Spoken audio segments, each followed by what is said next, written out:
Torture chamber methods charged in getting evidence. Atlanta Journal, Saturday, June 7, 1913. In card to the Journal, wife of factory superintendent declares Solicitor Dorsey has approved third degree. We are suffering now, but who will be next? Her statement in full. Conley will not be indicted as accessory, but if Frank is acquitted, he will be tried. Mrs. Leo M. Frank, wife of the indicted pencil factory superintendent, Saturday afternoon sent the Journal a second statement in which she renews her charge that Solicitor General Hugh M. Dorsey and the city detectives are obtaining evidence in the Phagan murder case by torturing witnesses into giving testimony. Mrs. Frank's statement is given out in reply to one issued Thursday afternoon by the solicitor.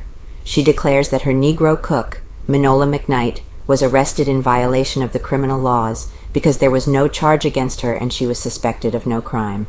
I do not wish to be in any manner bitter towards Mr. Dorsey, even in my feelings, declares Mrs. Frank, because it is most perfectly clear that his action is dictated by a serious mistake of judgment, and my only purpose is to let the community understand as thoroughly as I can, in the interest of fairness to my innocent husband, that Mr. Dorsey is proposing to use third-degree torture chamber testimony in an effort to take his life, and that he thinks it is perfectly proper for him to do so. Mrs. Frank's statement. Following is Mrs. Frank's statement. Atlanta, Georgia, June 7, 1913. Editor, Atlanta Journal. Dear Sir, I think fairness to Mr. Frank requires that the public should clearly understand Mr. Dorsey's position as stated by him in his card in the Constitution of June 6th, and repeated in the papers yesterday in reply to my statement that he proposes to use testimony which comes from witnesses as the result of torture. His real position, as gleaned from his card, can be stated in the following sentences which he employed. I have only to say, without in any wise taking issue with her in the premises as I might, that I welcome all evidence from any source that will aid an impartial jury, under the charge of the court, in determining the guilt or innocence of the accused. That is to say, he thinks it unnecessary to waste time in disputing the fact that the detectives are procuring testimony from witnesses by torture. He considers this point immaterial. He believes he is thoroughly justified in using tortured testimony if it is turned over to him, for he says, I welcome all evidence from any source. The Journal and the Constitution stated that he had had my cook arrested and carried to his office and quizzed to such an extent as to drive her into hysterics, and that after this he sent her screaming to the police station in the patrol wagon. After she left his office, she was taken to the detective's torture chamber, and according to the Atlanta Constitution, she there had the third degree applied to her to the point of exhaustion, after which she made an affidavit, which the detectives or someone immediately gave out to the papers. The solicitor had no charge against this cook and did not suspect her of any crime. Yet Mr. Dorsey waves this aside as a trivial matter, not worthy to be discussed by him, because he says, I welcome all evidence from any source, clearly implying that he will take it from the torture chamber if it is offered to him. Violated criminal laws. That he and the detectives violated the criminal law in arresting my cook when they had no charge against her and when they suspected her of no crime, I am told by lawyers, admits of no doubt. But this, Mr. Dorsey thinks, need not be discussed by him. While Mr. Dorsey thinks all this is entirely proper, it is the next thing to an impossibility to believe that many persons in the community will agree with him. Indeed, I would be surprised if a single individual could be found who would agree with him that he should use, even in the newspapers, torture chamber testimony to take away a man's life. When Mr. Dorsey introduces this third-degree evidence to the jury, can it be supposed that he will at the same time tell the jury that it comes direct from the torture chamber? It is our time to suffer now. Can anyone tell whose turn will come next? I do not wish to be in any manner bitter toward Mr. Dorsey, even in my feelings, because it is so perfectly clear that his action is dictated by a serious mistake of judgment, and my only purpose is to let the community understand as thoroughly as I can, in the interest of fairness to my innocent husband, that Mr. Dorsey is proposing to use third-degree torture chamber testimony in an effort to take his life, and that he thinks it is perfectly proper for him to do so. Mr. Dorsey and the detectives know that I cannot go on the witness stand and deny the affidavits they have published in the newspapers wrung from my cook in the torture chamber by the third-degree process, because I am informed that under the law a wife will not be permitted to testify either for or against her husband.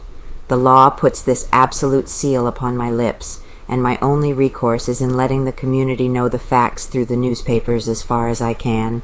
I know I cannot keep up with all the false affidavits and false rumors and innuendos that have been so industriously put in the newspapers, but I feel that I should call attention in this instance to Mr. Dorsey's position, which he so boldly justifies. Respectfully yours, Mrs. Leo M. Frank. Won't indict negro.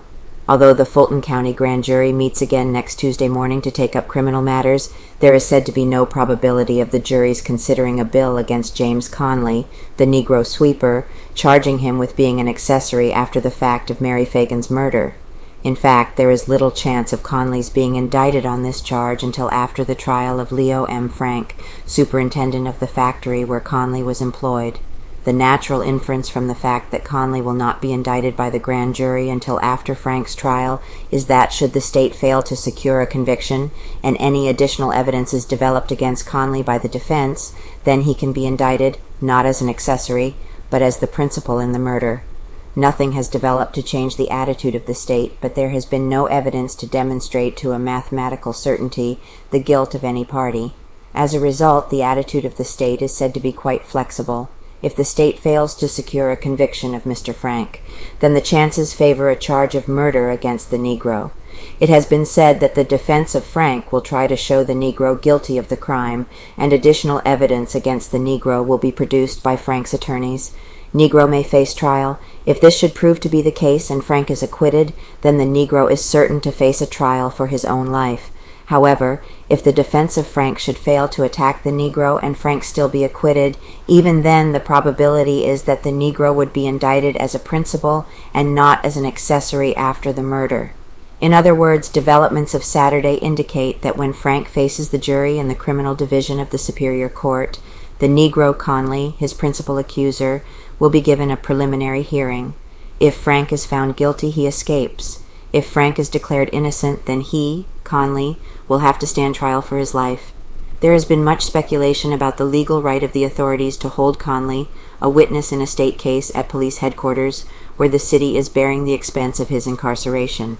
Conley, soon after his sensational confession, was transferred to the Tower from police headquarters, where he had been detained several weeks. The transfer was on an order from Judge L.S. Roan, holding the man as a material witness in the case against Frank. Conley remained only about 24 hours in the Tower when he went to the solicitor's office on another order issued by Judge Roan. From there he was carried by detectives to police headquarters, where he now is. Solicitor Dorsey was asked to explain the Negro's position Saturday, and his states that Judge Roan has issued an order permitting Conley to be detained at police headquarters. The order is said to have been taken at the request of the Negro himself and by consent of his counsel, William M. Smith. Conley was not sweated Saturday. The chief of detectives states that the Negro will probably not be cross-examined again unless there are unforeseen developments. Trial June 30th. There is now little doubt that the case against Frank will be set on the Superior Court calendar for Monday, June 30th, by the Solicitor General. It is also quite probable that the actual trial will be entered into on that day. The Criminal Division of the Superior Court is seldom in session during the months of July and August, and should the defense attempt to postpone the hearing from June 30th, the trial of the case would go over until September, and it is not considered likely that either side will want such a long delay. It has been reported that Minola McKnight, the Negro cook at the Frank home, has disappeared, but Chief Lanford says that no report about her has been made to him. The woman is a witness located by the Solicitor General, and Chief Lanford says that he will make no effort to find her unless requested to do so by Mr. Dorsey. The rumor of the woman's disappearance has caused little comment, since she is not considered important as a witness. It has been stated that the defense of Frank is expecting to show at his trial that the elevator in the National Pencil Factory, where the tragedy occurred, was not operated on April 26th. Chief Lanford, on the other hand, is very confident that the state will be able to show conclusively that the elevator was in perfect running order on the day of the murder and could have easily been run. It has not been learned in just what way the defense expects to show that the elevator did not run during that day. The point, however, is considered a very important one, since it would upset the state's theory and the statement of James Conley that the body was carried to the basement in the elevator if the defense can show that the car did not run on the day of the crime.